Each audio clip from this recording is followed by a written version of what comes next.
Hola, bienvenidos nuevamente a la Cátedra de Traumatología del Hospital Fernández.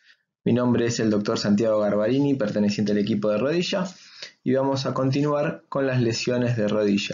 En este caso vamos a hablar de fracturas. Comenzamos con fracturas de platillo tibial. Como generalidades, las fracturas de los platillos tibiales representan el 1% de todas las fracturas de nuestra economía y el 8% en ancianos. La mayoría de las fracturas afecta el platillo tibial lateral, entre el 55 y el 70%. El platillo tibial medial se afecta aisladamente solo en el 10 al 23% de los casos. Ambos platillos se ven afectados del 10 al 30% de los casos. Se han publicado buenos resultados tanto con métodos quirúrgicos como no quirúrgicos, y el buen resultado funcional de la zona lesionada requiere de la congruencia articular correcta, la adecuada distribución de carga y la buena estabilidad ligamentaria. Los fracasos del tratamiento se deben a dolor residual, rigidez, inestabilidad, deformidad, derrames recidivantes, infección, etc. Como mecanismo de lesión, las fracturas de los platillos tibiales pueden producirse por una gran variedad de fuerzas.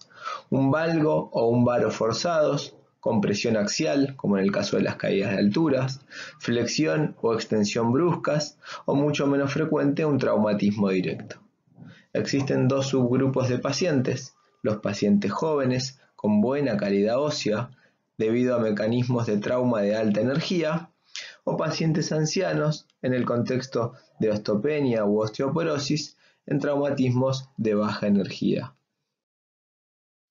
Clínicamente, el paciente se va a presentar con dolor, impotencia funcional, choque rotuliano positivo debido a la hemartrosis que esta fractura genera, borramiento de los relieves óseos con ensanchamiento, desviación angular más frecuente en valgo, ya que, como dijimos previamente, la fractura afecta principalmente el platillo tibial externo. Puede haber un posible acortamiento en las fracturas bicondilias. Es importante la exploración neurovascular, importante evaluar el nervio ciático popliteo externo, que genera la dorsiflexión del tobillo, la arteria poplitea. Para eso es importante evaluar el relleno capilar, el color, la temperatura y los pulsos. Siempre es fundamental descartar un síndrome compartimental, principalmente en los tipos 5 y 6 de la clasificación de Schachter, que vamos a ver próximamente. Es importante también evaluar lesiones ligamentarias y lesiones asociadas. Como lesiones asociadas, el paciente puede presentar lesiones meniscales que se dan en un 20 a 50% de los casos, lesiones ligamentarias que se dan en un 10 al 30% de los casos en los pacientes que presentan fracturas de platillos tibiales. Puede haber lesiones osteocondrales u otras fracturas, como por ejemplo fracturas de rótula, de cóndilos femorales, de las espinas tibiales, etc. Como exámenes complementarios, vamos a pedir radiografías de frente, de perfil, pueden ser necesarias radiografías oblicuas y axial de rótula.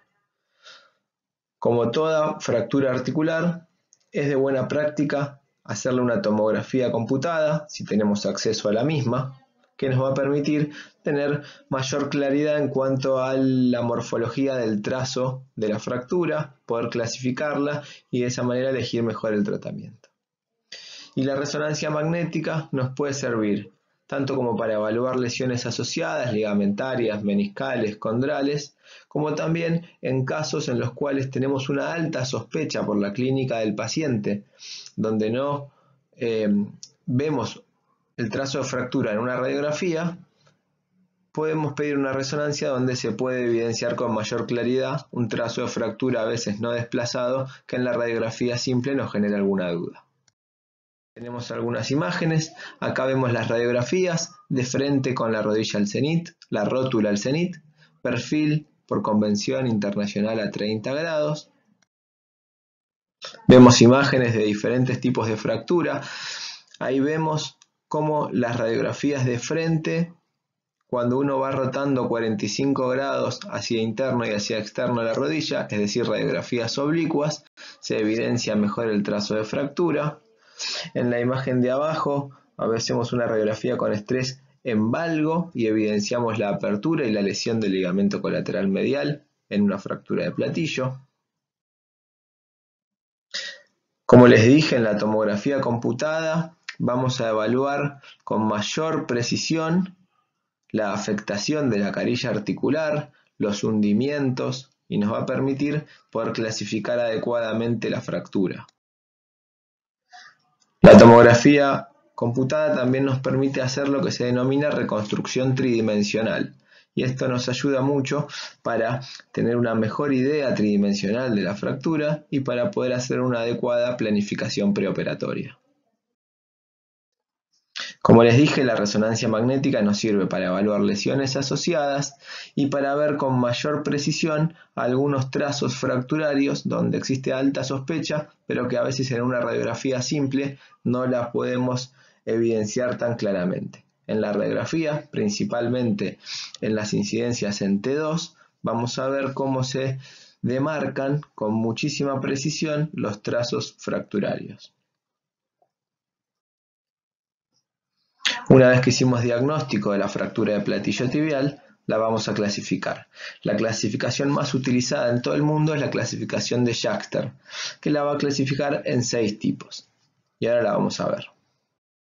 La Schachter tipo 1 es una fractura con cizallamiento o separación pura a nivel del platillo tibial externo. Y habitualmente el tratamiento quirúrgico consiste en realizar la osteosíntesis con tornillos canulados. La tipo 2 es una fractura que tiene separación o cizallamiento, que es lo mismo, y hundimiento del platillo tibial externo. Ahí en este caso a veces necesitamos en los tratamientos quirúrgicos reducir el cizallamiento, levantar el hundimiento y estabilizarla utilizando una placa en L asociada a los tornillos. La Schachter tipo 3 también afecta el platillo tibial externo y es una fractura de hundimiento del platillo tibial externo. El tratamiento quirúrgico consiste en levantar ese hundimiento y estabilizarlo con tornillos canulados. La tipo 4 es una fractura de platillo tibial que afecta exclusivamente el platillo tibial interno. La tipo 5 es una fractura bicondilia, es decir, que hay 2 trazos de fractura que afectan tanto el platillo tibial interno como el externo. Tipo 6 es una disociación metáfiso-diafisaria, es decir, que la fractura genera una separación entre la metáfisis proximal de la tibia y la diáfisis. Se pierde la continuidad ósea. Tanto la 5 como la 6 son las fracturas de mayor gravedad. En estos casos debemos realizar el tratamiento quirúrgico con osteosíntesis utilizando doble placa, una del lado interno y otra del lado externo.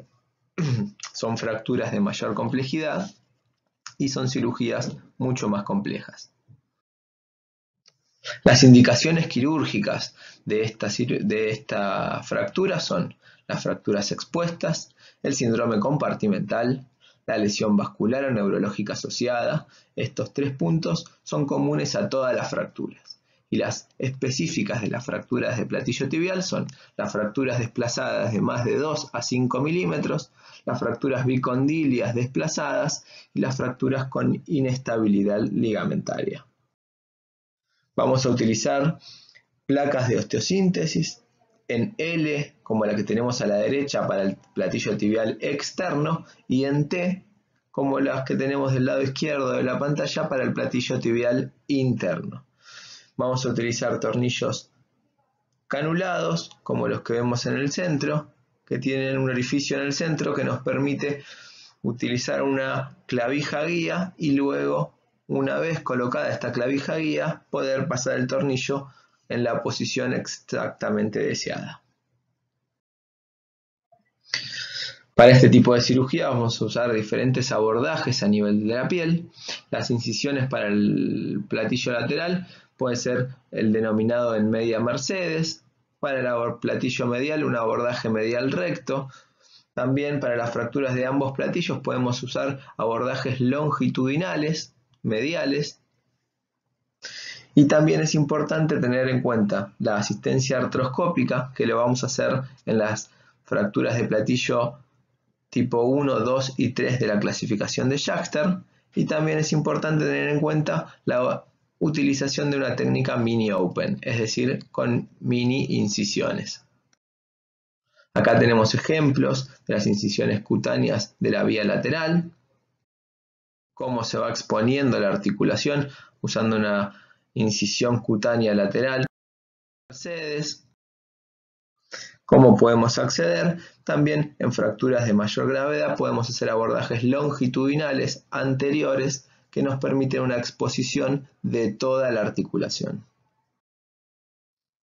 Es importante, como les dije, en las Schachter 1, 2 y 3, la asistencia artroscópica de esta fractura. Entonces lo que vamos a hacer es ver mediante la artroscopía cómo se reduce el trazo de fractura para poder tener la adecuada congruencia articular y que de esa manera podamos sintetizarlo sin ningún tipo de escalón articular.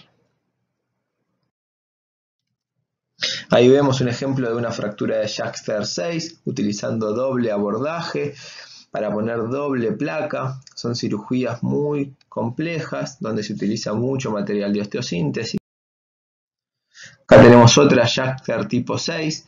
Nótese también que está fracturado a nivel del cuello, el peroné proximal, por donde discurre el nervio ciático popliteo externo. Es de ahí la vital importancia en evaluar preoperatoriamente el nervio ciático popliteo externo, probando la dorsiflexión activa del pie del paciente. Acá vemos cómo en ese paciente anterior se utilizó una técnica de mini open para colocar el material. Vemos cómo se hace un pequeño abordaje y se va haciendo pequeños abordajes para poner los tornillos, siempre guiado por radioscopía. Vemos cómo esto evita el sufrimiento de las partes blandas.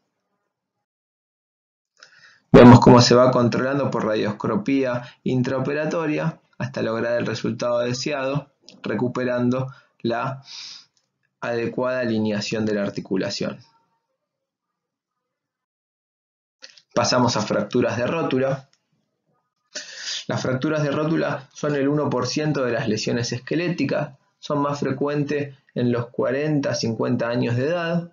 Hay un leve predominio en el sexo masculino. No hay predominio de un lado por sobre el otro. Se pueden dar en forma bilateral. Y el 7 al 21% de los casos son fracturas expuestas. Esto se debe a que la causa más frecuente por lejos es la caída accidental de rodillas. El mecanismo lesional es el trauma directo. Clínicamente el paciente va a presentar dolor e impotencia funcional para la extensión. El paciente va a tolerar la carga habitualmente con algo de dolor, pero lo que no va a poder hacer es extender la rodilla. ¿Sí? Recuerden que la rótula es parte de lo que se llama aparato extensor. ¿Sí? Tiene la inserción proximal del tendón cuadricipital y la inserción distal del tendón rotuliano. Entonces, una fractura a nivel de la rótula lo que va a hacer es interrumpir este aparato extensor, evidenciándose clínicamente con la impotencia para extender la rodilla. El paciente va a presentar una gran hemartrosis, un choque rotuliano muy marcado de más de 3 cruces y una brecha palpable, un gap palpable a nivel de la fractura. Para hacer diagnóstico vamos a utilizar radiografías de frente, de perfil y axial de rótula, donde vamos a poder evidenciar la fractura.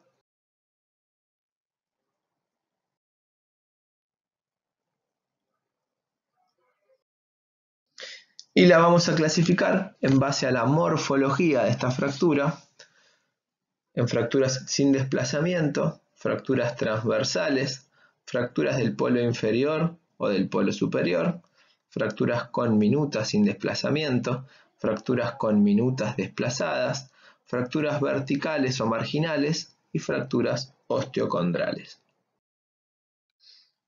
El tratamiento incruento va a consistir en la aspiración de la martrosis si el choque rotuliano es positivo y es muy marcado, si la rodilla está a tensión. Se hace una artrocentesis evacuadora para calmarle el dolor. Se va a utilizar una calza de yeso en flexión de 5 grados por 3 a 6 semanas. Y el paciente va a poder realizar un apoyo parcial a la primera semana y un apoyo completo a la tercera semana. La indicación quirúrgica va a ser una separación de más de 3 milímetros o una incongruencia articular de más de 2 milímetros. Lógicamente las fracturas expuestas son quirúrgicas y el tratamiento quirúrgico va a consistir en una reducción abierta y fijación interna, o en caso de las fracturas del polo superior o polo inferior se puede optar por una patelectomía parcial, y en fracturas con minutas multifragmentarias se puede optar por una patelectomía total.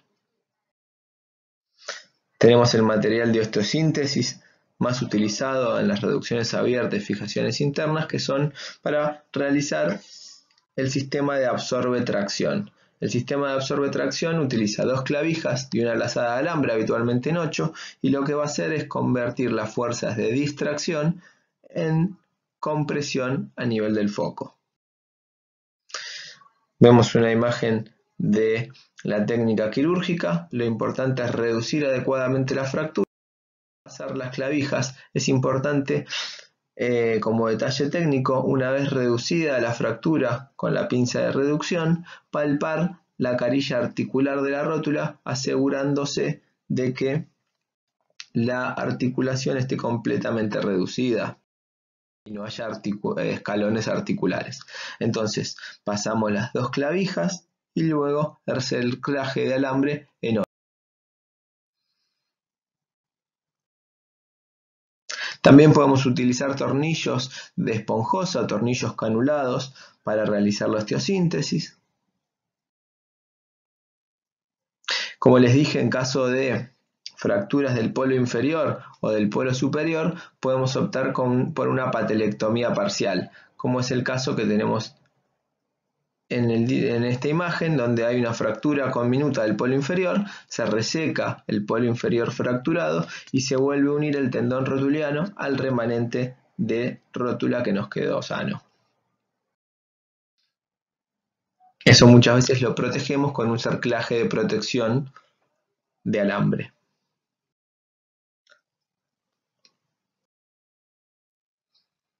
Ahí vemos una imagen de una fractura transversal a 2 fragmentos de rótula. En este caso, lo que se hizo fue sintetizar la fractura con 2 tornillos canulados. La recuperación de la cirugía consiste en intentar darle movilidad lo más precozmente posible. Como les dije, si hacemos una absorbe-tracción, se le puede dar movilidad a la primera semana posoperatoria. Y si hacemos una osteosíntesis, se difiere un poco más la movilidad, esperando que cicatrice primero las partes blandas. El paciente puede cargar desde el primer día posoperatorio. Muchas gracias.